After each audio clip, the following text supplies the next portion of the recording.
많이 내리고 이런 와중들이 있지만 하루하루 삶이 주님의 은혜와 그 평화가 넘쳐나기를 축원합니다. 세계 제2차 대전 때 강제수로 가끔 제가 이런 얘기를 하는데 좀 생각해볼 여지가 충분히 있기 때문에 오늘 설교의 초보에 아이슈비츠 얘기를 좀 하도록 하겠습니다. 아이슈비츠의 체험을 그린 작가 중에 프리모 레비라는 사람이 있는데 이탈리아계 유대인입니다. 화학 박사입니다. 거기에 오랫동안 있다가 살아남았는데 이분이 이제 이것이 인간인가라는 책을 집필을 했고 이것이 우리말로도 번역되어 지금 나와 있습니다. 이것이 인간인가라는 책의 일부분에 이런 얘기가 나옵니다. 죽음의 가스실로 가는 사람을 선발하는 날입니다. 그래서 나이 많은 사람들부터 이렇게 선발을 하게 되어 있는데 독일의 젊은 장교가 실수로 쿤이라는 노인, 이 사람이 이제 선발이 되어야 되는데 나이가 많은 노인인데 장교가 젊으니까 실수해가지고 이 사람을 제외시키고 대신 베포라는 20살 젊은이가 뽑히게 되었습니다. 숙소로 돌아온 늙은 쿤은 침대에서 이제 머리에 모자를 쓰고 상체를 막 거칠게 흔들며 큰 소리로 막 기도하고 있었습니다. 그 기도 소리를 프리모 레버가 들어보니까 자신이 선발되지 않은 것, 이것이 너무나 감사해서 이제 하나님께 감사하는 그런 기도였습니다. 프리모 레베가 이것을 보고서 정말 쿤이라는 그 늙은 노인이 정말 나이값도 못하는 그런 사람이다. 이렇게 거기다 글을 씁니다. 그 옆에 바로 쿤 옆에 옆 침대 그리스도인 젊은 청년 20살인데 베포가 내일 모레 가스실로 끌려가게 되었다는 것을 당연히 알고 있는데 모르는 것처럼 막 기도를 하고 있는 그런 쿤의 모습입니다. 베포라는 20살 젊은이는 아무 말도 없이 이제 침대에 누워서 아무 생각도 하지 않은 채 작은 전등만 뚫어지게 쳐다보고 있었습니다. 내일 모레 가스실로 간다는 그의 처참한 마지막 삶을 생각하면서 그렇게 베포가 있었고, 이제 늙은 쿤은 그 옆에서 이런 것 전혀 아랑곳하지 않고 감사의 통성기도를 계속해서 해대는 것입니다. 프리모 레베가 이것을 본 다음에 이렇게 말을 합니다. 내가 만약에 신이라면은 저 쿤의 기도를 땅에 내동댕이 쳤을 것이다. 이렇게 프리모 레베가 그 책에서 적고 있죠. 근데 제가 왜 이런 얘기를 하는가 하면은 이 늙은 쿤의 기도, 이 기도가 어쩜 우리가 늘 드리는 감사의 기도가 아닌가.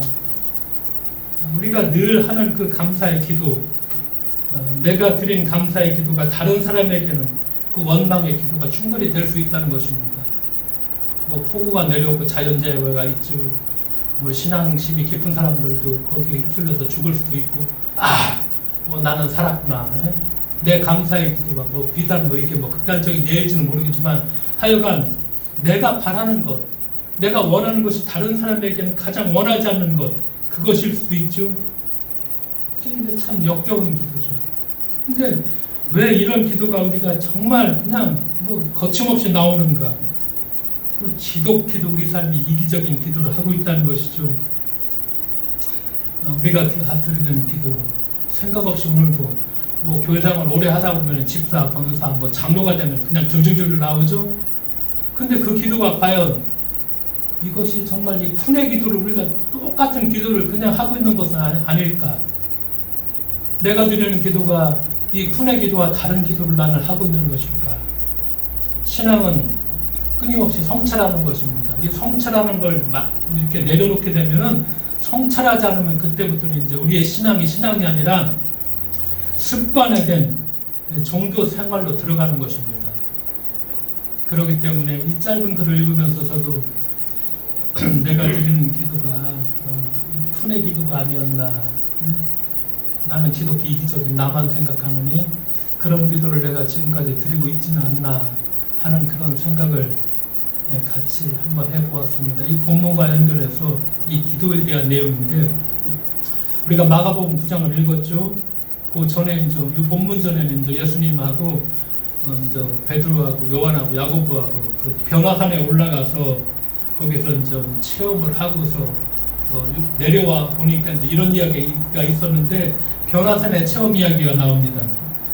우리가 가수 김광석 노래 참 좋아하죠. 변화산의 체험처럼 그 김광석의 노래 중에 변해가네 라는 노래가 하나 있습니다. 그걸 한번 찾아보니까, 느낀 그대로를 말하고 생각한 그 길로만 움직이며 그 누가 뭐라 해도 돌아보지 않으며 내가 가고픈 그곳으로만 가려 했지. 그리 길지 않은 나의 인생을 혼자 남겨준 거라 생각하며 누군가가 손 내밀며 함께 가자 하여도 내가 가고픈 그곳으로만 고집했지. 그러나 너를 알게 된 후, 사랑하게 된 후부터 나를 둘러싼 모든 것이 변해가네. 나의 길을 가기보단 너와 머물고만 싶네. 나를 둘러싼 모든 것이 변해가네. 너무 쉽게 변해가네. 너무 빨리 변해가네. 이런 가사의 내용인데, 이제 이 변화산의 체험을 얘기 다 잘 교인들은 많이 알고 있죠. 예수님과 함께 높은 산에 베드로가 올랐죠. 이런 변화산의 경험을 합니다. 그러면서 베드로가 머물고 싶다는 얘기를 하죠. 마치 이 김광석의 가사처럼 너를 알게 되니부터, 사랑하게 되니부터 나는 변했고 이제 나의 길을 가기보다는 이제 정말 너와 함께 머물고만 싶다. 이렇게 노래를 하죠.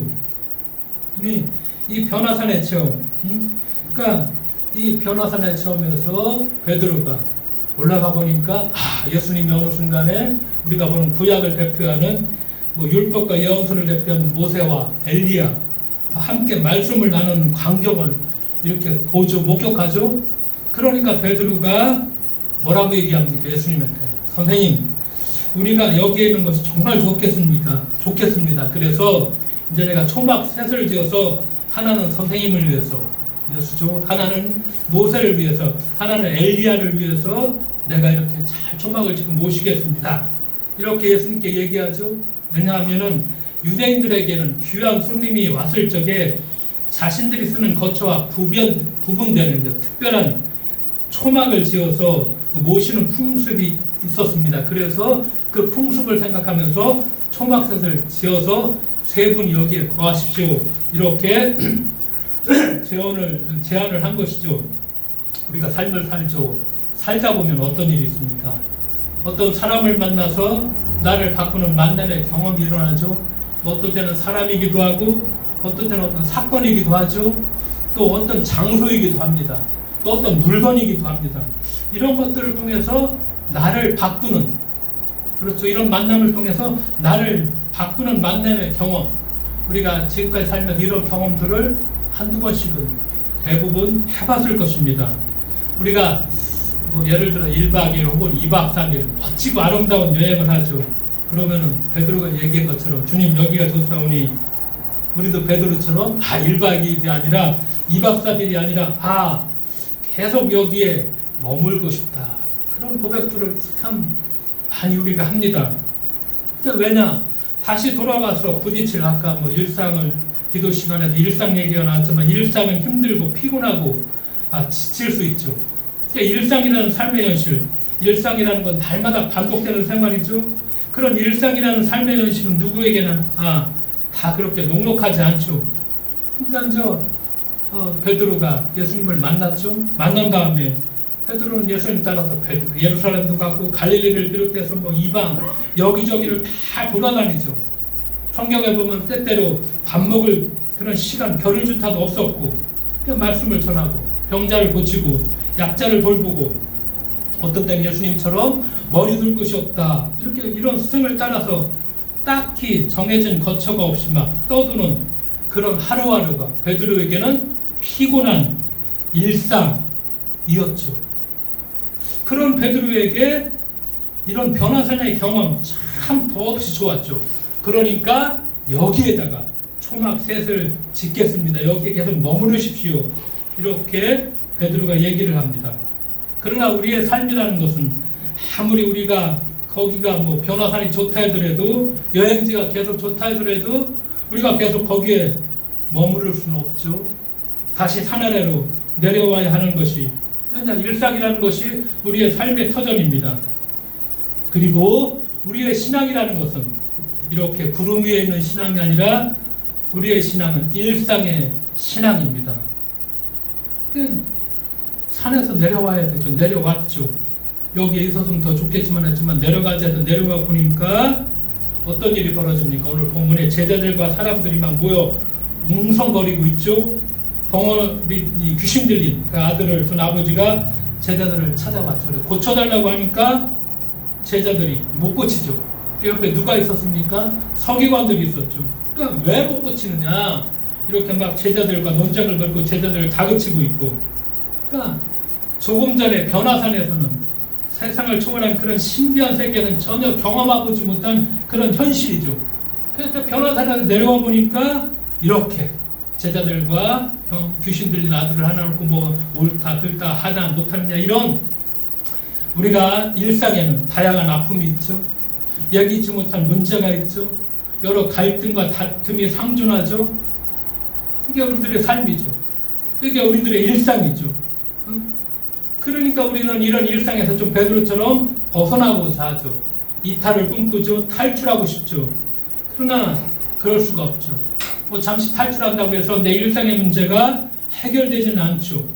그래서 우리의 신앙이라는 것은 일상을 당연히 받아들이고 끌어안으며 오늘도 우리가 그 일상을 살아가고 그래서 이렇게 우리의 공동체에 나와서 이 일상 속에서 우리는 또 예배를 통해서 서로를 돌보고 그렇죠? 자, 본문에 봅시다. 본문에 들어가 보니까 주님은 이제 상황을 파악하죠. 상황을 파악한 다음에 예수님 첫 마디가 무엇입니까? 믿음이 없는 세대야. 탄식입니다. 이 상황을 보고서 일상에 내려와서 상황을 다 파악한 다음에 믿음이 없는 세대요. 탄식하죠. 그리고 아버지에게 묻죠. 언제부터 이렇소? 그 아버지가 얘기하죠. 어린 시절부터 이랬다. 증상을 얘기하죠. 그러니까 주님은 그 얘기를 잘 듣죠. 겪어온 아픔과 슬픔에 공감하죠. 그리고 아버지의 믿음을 격렬하게 일으키죠. 왜냐하면은 이렇게 일상을 살아가는데 이 일상에서 우리가 만나는 어떤 위기, 우리가 만나는 삶의 고난, 이것을 좀 우리가 극복할 수 있는, 부딪히면서 뛰어넘을 수 있는 방법이 바로 믿음이라는 것입니다. 그래서 예수님은 처음에 믿음이 없는 세대요 이렇게 얘기하죠. 그래서 우리가 일상을 살아가는데 일상에 우리가 견디는 힘이 행동하는 믿음. 그러니까 예수님을 하나님을 온전히 신뢰하는 그런 믿음이죠. 그러니까 아버지는 그런 믿음이 없죠. 자기가 믿음이 없다고 생각하죠. 그러니까 믿음이 있어서 온 건 아니죠. 아버지가 소문에 예수라는 사람이 있는데 그가 뭐 병을 잘 고친다니 어떻습니까? 부모는 다 똑같죠. 지푸라기 하나라도 잡고 싶은 그런 심정으로 행여나 혹시나 하는 그런 믿음을 가지고 주님이 찾아와 주님께. 그래서 아버지는 뭐라고 얘기하죠? 할 수 있으면은 무엇을 할 수 있으면은 정말 우리를 불쌍히 여기시고 도와달라 그렇게 요청합니다. 그러니까 예수님이 뭐라고 말씀하시죠? 할 수 있거든이 무슨 말이요? 믿는 자에게는 능치 못한 일이 없소. 이렇게 얘기합니다. 그러니까 고칠 수 없다가 아니라 고칠 수 있다는 것입니다. 그러니까 아버지가 그 말에 능치 못할 일이 없다는 그 말씀에 아버지가 큰 소리를 고무가 되죠. 그러면서 큰 소리로 뭐라고 먼저 외치죠? 내가 믿습니다. 이렇게 외칩니다. 왜? 믿음이 없으면 안 된다. 믿음이 있어야 되니까 몰라 일단 내가 믿습니다라고 힘주어 네가 고백하죠. 그러나 아버지를 좀 더 생각해보면 딜레마에 빠지죠. 내가 믿나이다라고 외쳤는데 근데 정말 그 믿음이 아들을 살려야 되는데 그 기적에 그 아들을 낳게 하는 기적에 필요한 믿음은 내게 없죠? 그걸 알죠. 그러니까 내가 믿나이다라고 외치기는 했는데 내가 갖고 외친 이 믿음이 아들을 살리는 그런 믿음은 아니고 근데 믿으라고 했으니까 일단 이렇게 고백은 했고, 그러니까 그 다음에 아버지의 위대한 신앙 고백이 있죠. 나의 믿음 없는 것을 도와주십시오. 이렇게 고백합니다. 믿음이 없으면 아들을 못 고친다는데 어느 아버지가 나 믿음이 없다 이렇게 아버지 없죠. 그러니까 믿나이다라고 고백을 했는데, 그러나 그 믿음이 거짓말이면 안 되겠기에 나의 믿음 없는 것을 좀 도와주십시오 이렇게 외치죠. 그러니까 예수님이 그 고백을 듣고 아이를 고쳐주시죠. 믿음이 필요하지만 믿음이 없으니 믿음이 생기도록 도와달라는 그 거짓없는 간절함을 주님이 받아주셨죠. 없는 믿음을 있다고 속이지 않고 하나님을 전적으로 의지하죠. 그러니까 아이를 괴롭히던 귀신은 쫓겨나고 아버지의 아들은 일상의 삶으로 돌아왔죠. 이것이 오늘의 본문입니다. 그 다음 본문 뒤에 귀절은 바로 이런 말씀이 나오죠. 이 일이 있은 다음에 제자들이 이제 주님께 묻습니다. 왜 우리는 안 되었습니까? 왜 우리는 못 고쳤습니까? 그러니까 주님은 이런 부류는 기도로 쫓아내지 않고는 어떤 수도 쫓아낼 수 없다 이렇게 말씀하십니다. 근데 우리가 이 말씀을 한번 생각해 보자는 것입니다. 제자들이 기도를 안 했을까? 당연히 더 했겠죠. 왜? 주님은 안 계시고 서기관들은 빨리 고쳐나 보자 하고 옆에서 막 눈을 불안해 뜨고 있으니까 더 긴장해서, 요즘 말로 말하면 우리가 빙 둘러싸가지고서 막 손에 손을 잡고 막 크게 통성으로 막 빡세게 그렇게 합동으로 이제 기도를 했을 것이죠. 근데 제자들의 기도가 응답받지 못했죠. 그렇게 나름대로 애를 썼지만 주님은 믿음이 없는 세대라고 하고 기도가 없다 그렇게 말씀하시죠. 제자들이 조금 의아해하니까 물어보죠. 왜 우리가 안 되었습니까? 그러니까 우리가 일단 그 차이를 한번 아버지와 아들을 대하는 자세에서 찾아볼 수가 있죠. 그러니까 주님은 제자들과는 달리 어떤 증상인지, 언제부터 시작되었는지, 그리고 얼마나 되었는지를 잘 먼저 파악하시죠. 그러면서 보이는 표면이 아니라 보이지 않는 이면을 잘 먼저 살펴보시죠. 그리고 현실을 단순히 병이라는 하나의 표면적이고 현상적인 문제로만 보지 않고 이것을 어디로 가지고 들어옵니까? 하나님과의 관계 안으로 끌어들이십니다. 그러면서 믿음과 기도를 강조하십니다. 주님은 아이의 아버지로 하여금 하나님을 향한 믿음을 성찰하게 하시죠. 결코 아버지의 믿음이 많거나 뛰어나서 문제가 해결된 게 아니라 오히려 아버지가 자신의 믿음 없음을 고백하죠. 그 다음에 믿음의 절실함을 이제 깨달았죠. 그리고 나니까 오랫동안 잃었던 그들의 일상이 회복돼서 사람다운 삶을 살게 되었다 이렇게 말씀드릴 수가 있죠. 그러니까 우리가 신앙의 삶을 살아가죠. 그러면은 우리는 늘 올바르고 참다운 신앙의 삶은 어떤 것일까? 그래서 영성생활 많이 얘기하죠. 그래도 얘기할 적마다 어떤 분들은 영적으로 그 막 말도 안 되는 그 영적으로 얘기를 많이 하는 분도 있고, 어떤 분들은 신비 체험을 하려고 막 거기에 매달리시는 분도 있고, 열심히 기도하면 기도 예언하고 방언한다고 하니까 그런데 매달리는 사람들도 있지만, 그러나 예수님께서 변화산에서 다시 어디로 내려왔죠? 일상으로 내려왔죠. 그러니까 건강하고 우리가 바라는 어떤 제일 우리가 살아가야 돼 올바른 신앙의 삶이라는 게 그 일상이라는 삶을 건강하고 성숙하게 살아가는 것, 이것이 바로 참답고 올바른 신앙의 삶이라고 말씀드릴 수가 있죠. 그렇다면 우리가 이런 일상의 삶을 정말 내가 건강하고 성숙하게 살아가는가? 건강하다는 거 육체적 건강뿐만 아니라 여러 가지 면에서 우리가 이 건강을 얘기할 수 있겠죠. 그렇게 살아가야 된다는 거. 그렇게 살아가는 것이 정말 그 참다운 어떤 올바른 신앙의 삶이라고 말씀을 드릴 수가 있죠. 그러니까 그 일상이라는 것이 주님께서 말씀하셨던 것처럼 신뢰라는 거, 내가 하나님을 전적으로 신뢰한다는 거, 기도한다는 거, 그런데 그것이 진실하다는 거. 사도 바울은 이것을 믿음, 소망, 사랑 이렇게 표현을 하죠. 그러니까 일생의 힘은 이 세 가지는 항상 언제나 있는 것이고 또 항상 우리에게 있어야 하는 것이죠. 왜? 이것이 바로 하나님과의 관계를 유지하는 기본 틀이죠. 그래서 귀신을 내쫓으신 다음에 치유의 비결을 묻는 제자들에게 주님은 기도 외에 다른 것은 다른 이유로 이런 게 나갈 수 없다 하시고 또 믿음을 강조하셨죠. 그런데 이 말씀을 조금 더 생각하면은 관성과 타성에 젖은 신앙인들을 향한 경고 말씀이기도 합니다.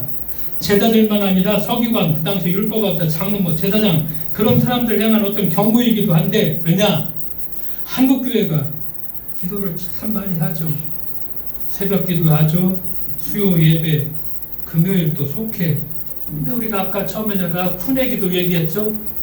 이렇게 열심히 기도 생활을 하는데 그 기도가 어떤 기도일까를 세상과 사회는 여러 문제를 교회와 종교가 해결해 줬으면 하고 그걸 바라고 또 기대를 하죠. 그 고통에 대해서 겪고 있는 고통에 대해서 같이 아파하고 또 공감해주고 또 좀 더 치유를 한다든가 그런 문제죠. 그런데 우리가 열심히 하는 이렇게 새벽뿐만 아니라 수요일날 금요일날 속회대를 통해서 하는 그 기도가 내 문제라는 거, 내 가정이라는 거, 내 교회라는 거, 그리고 복을 받는다는 거, 지독한 이기심에 쌓여 있다는 거, 그리고 그런 다음에 섣부르게 우리가 판단하고 정죄하죠. 우리가 심판관이 돼서 옳다 그르다 이런 얘기를 참 쉽게 많이 합니다.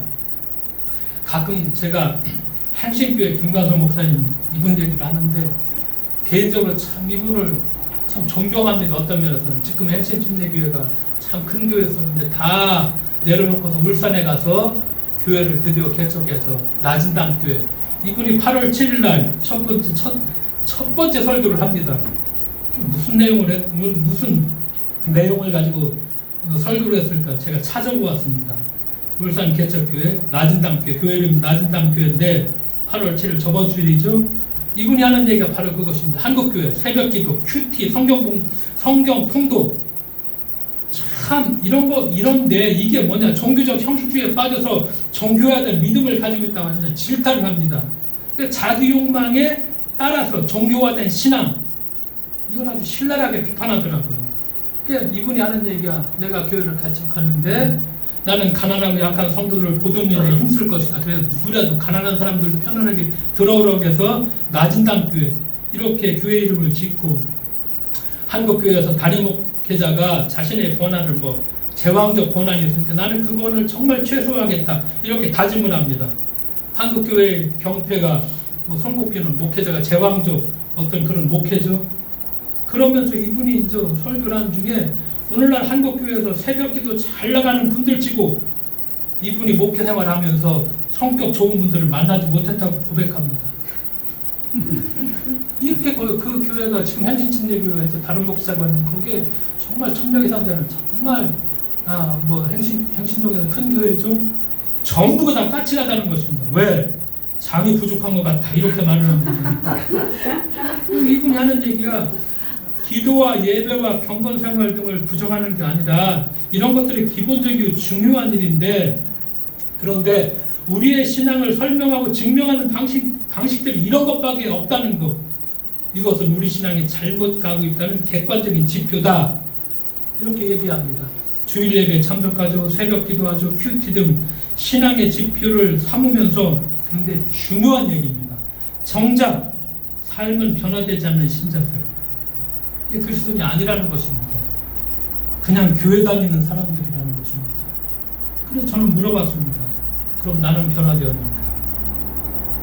그것도 여러분들한테 한번 물어보십시오. 여러분 변화되었습니까? 신앙생활 이렇게 몇십 년을 하고 막 성경 공부하고 어디 쫓아다니면서 그 막 공부하니 변화됐습니까? 이 문제입니다. 막 거치려는 막 열심히 또 하려고 하는데 그런데 정작 변화되었는가? 이분이 새벽기도 나오는 권사들이 하는 얘기 예를 들면서 새벽기도 20년 30년 하는데도 사람이 따뜻해지거나 온유해지거나 사람들을 이해하는 깊이 등이 자라지 않고 오히려 더 사나워지고 정죄하기를 좋아하는 이런 현상이 계속해서 나타나는 것은 왜 그런가? 애당초 예수 믿지 않고 있기 때문이다. 그냥 종교생활에 충실한 것이다. 이렇게 얘기를 하더라고요. 그러면서 이분이 하는 얘기가 한국교회 헌신의 종류와 헌금의 종류가 너무나 많다는 것입니다. 그러니까 진짜 가난한 사람들은 저번에도 한번 얘기한 진짜 교회에 못 나온다는 것입니다. 그래서 지금 앞으로 조금 더 가면 이제 중산층 교인들과 그 중산층 평신도 교인들 이 권력과 목회자들의 결탁해가지고서 교회의 주인이 되는데 그럼 예수를 내쫓고 자기들의 교인이 주인이 되는 이런 교회, 이게 한국교회 앞으로 미래상이라고 하면서 그런 말씀들을 쭉 하는 걸 보면서 정말 우리는 변화되었는가? 다시 한번 그 문제를 짚더라고요. 내가 정말 변화되었을까? 우리가 그렇게 종교생활을 막 열심히 하고 예수에 대해서 뭐 얘기하고 하는데 변화되었는가? 우리의 기도가 ICBC 늙은 푼의 기도 이거하고 다른 기도하는 사람이 있는가? 그냥 종교생활은 습관이 되어버립니다. 기도하는 것도 습관이 됩니다. 다 결정되어 있죠. 누구 그 습관이 별거 아닙니다. 몇 번 하면 그냥 습관이 돼서 그것이 자기 것이 되어버리죠. 그리고 그것이 옳은 건 줄 알죠. 그리고 그것이 틀리다고 하면 막 화내죠.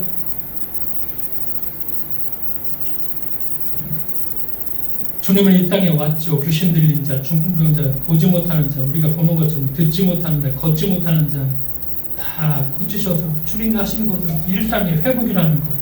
그들이 일상의 회복에서 일상을 건강하고 성숙하게 살아가도록 그래서 고쳐주시죠. 그런데 주님이 하시는 그런 사역의 걸림돌들이 누구였죠?